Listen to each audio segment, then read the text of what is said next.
All 67 bodies from the plane crash in DC from last week have been recovered. Check it out.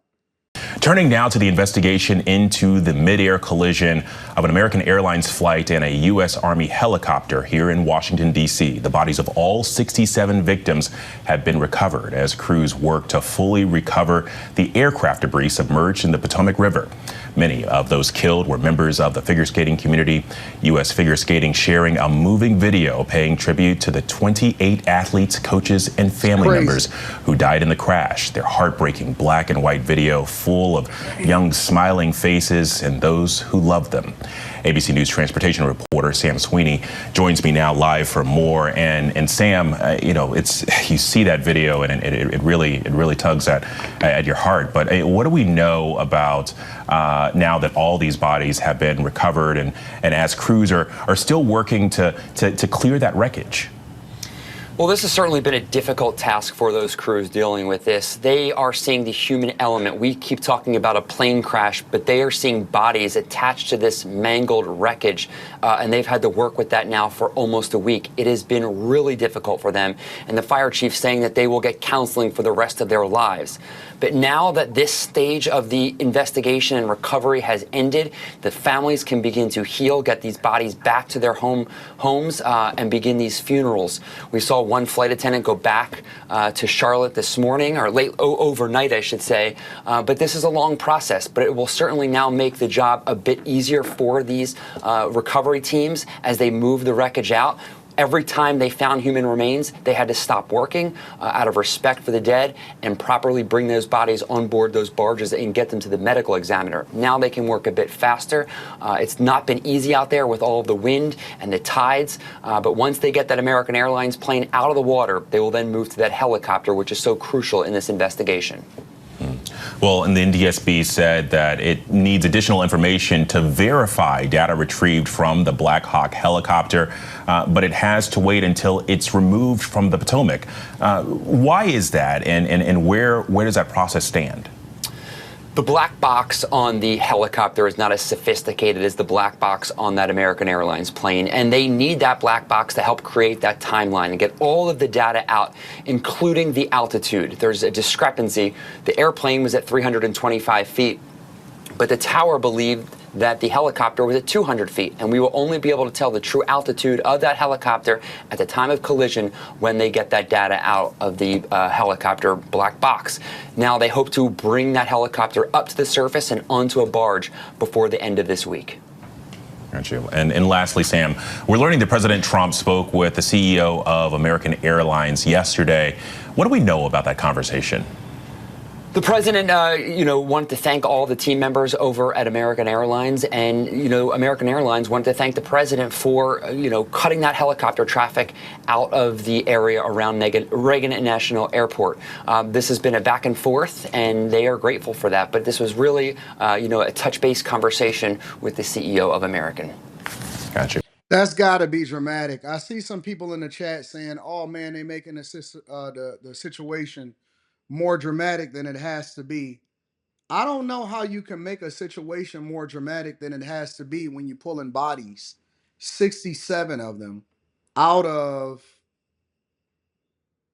the water. How do you make it more dramatic when you got to pull bodies out of the water like that? Like, I don't think that people get enough credit for some of the jobs that they got to do. When you think about some of these jobs that we take for granted on a regular basis, and people are just doing their jobs without complaint, they don't make a whole lot of money. It's not like these people is making $250,000 a year for the jobs that they doing sometimes. And they pulling 67 bodies out of the water every single day. Can you imagine how dramatic, how bad that is to see those bodies? Little kids, grown folks, frozen over, the condition that the bodies is in, what traumatic experience the bodies experience before they ever even hit the water and stuff like that.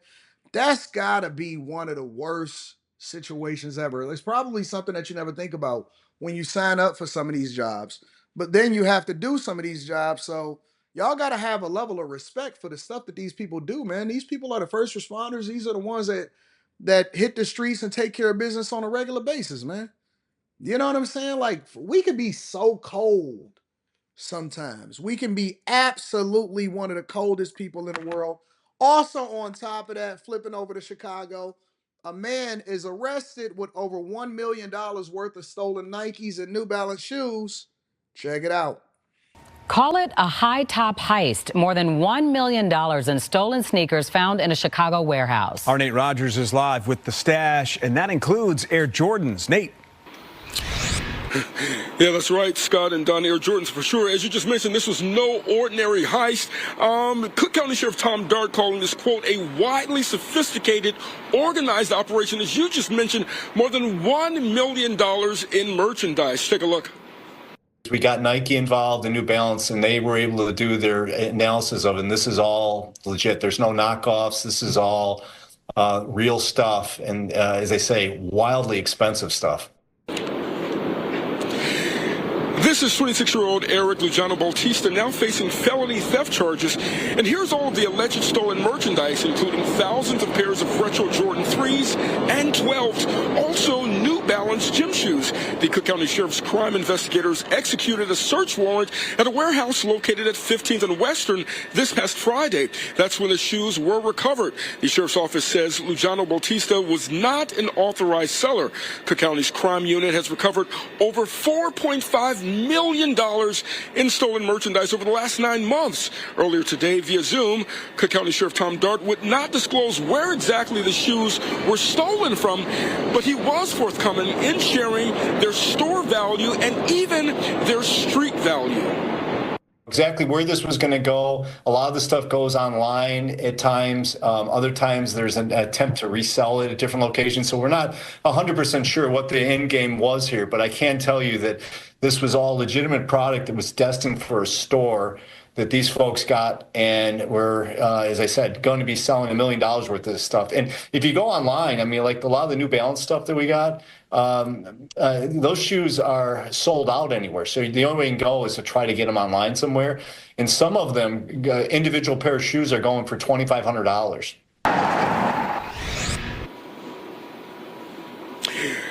Sheriff Tom Dart also saying Luciano Bautista did not act alone. It's believed that multiple people were involved in this. Over the weekend, Luciano Bautista did appear before a judge at 26 in California and was released from custody pending trial. Of course, we'll continue to follow. Risked it all. Risked it all. Too much work. And I guarantee you that somewhere in there, it had to be a snitch. The only way that you can get involved and you can get this type of situation resolved as quickly as they resolved is to have a snitch inside or somebody that caught and then they tell on somebody that goes all the way up to the top and then it just goes negative from there. And then last but not least, and this is no video, I just wanted to kind of go over this with you guys. Irv Gotti. Some of y'all may be a little bit too um young to really understand the impact of Irv Gotti. I would imagine that the majority of you actually know who Irv Gotti is. Irv Gotti was a CEO of Murder Inc. Records that produced Ja Rule, Ashanti, Lloyd, lots of different people, and they had a lot of hits. He made hits for Jay-Z, he made hits for DMX, he made hits for a lot of different people, and worked with a lot of great producers. But there has been a long going feud between him and 50 Cent. Now, where does 50 Cent fall into this whole conversation? Well, Irv Gotti is reported to be on life support. They say that he is in a vegetative state, that he has suffered his second stroke, um, and his family and friends are basically in the process of wishing him goodbye. That is what is being reported. It has been substantiated by multiple different outlets, but they saying that this is the state that he's in, right? And so while everybody is saying their good wishes and wishing him goodbye and all of this type of stuff, 50 Cent is still ruthlessly trolling him, and it does not get any better from there. It says that 50 is showing no mercy towards Irv Gotti after his old nemesis reportedly suffered a second stroke. All right. Gotti, who is 54, has suffered another stroke after battling with health problems in recent times, including a stroke last year. So, I didn't even know that Irv Gotti had a first stroke. But then after seeing some of his old interviews, I can tell that he wasn't all the way there. And Irv Gotti recently actually sold a huge portion of his catalog to where I think he netted like somewhere like $300 million. He'll never actually be able to get to spend that money, which is crazy that he'll never be able to enjoy the money, yet he's in a vegetative state at 54 years old. Before we get into the 50 Cent part, we got to take care of our health, y'all. Honest to God. Like, my whole goal this year is to be 100% more focused on health. Because what's the point of making all of the money in the world and you don't live to be able to spend it? What's the point? What's the point of making $1 trillion if you're not even in decent health to be able to spend it? It's not even enjoyable. You know what I'm saying? So, yeah, that is what's happening with Irv Gotti. It says that while many have expressed sympathy for the Murder Inc. founder, 50 saw no reason to change his tune, and in typical fashion, savagely trolled Gotti over the news. In an Instagram post on Tuesday, February 4th, the TV and movie mogul posted a screenshot of a headline about Gotti suffering a stroke and added, "Dang, I wanted him to see my new shows, yo." The post that 50 reshared claimed that Gotti was on life support with friends and family saying their goodbyes, and this is unconfirmed. Gotti and his team have yet to publicly comment on the reports about his health. Listen, me personally, I never wish death. I never wish prison, and I never wish for anybody to to lose their ability to take care of their family. I just don't. That's just not me. I don't rock with it. And I'm very, very, very mindful not to ever, lead with that with regard to people. I just don't believe in it. I think that life is precious. And, I think that there's always a level of respect. I actually was very, very upset at a lot of the different people that was talking nonsense to Kevin Samuels at the time that when he passed away.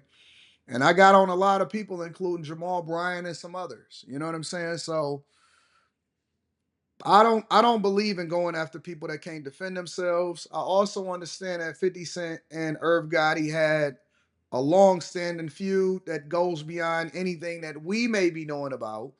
But you got to be careful with that. You know what I'm saying? You got to be careful with that. So that's just my opinion in particular. I don't. I know that a lot of people is gonna rock with 50 off of anything that he says just because he's 50 and they love him. I like 50 Cent. I actually went to his Vegas residency, his last show, and I thought that it was pretty good.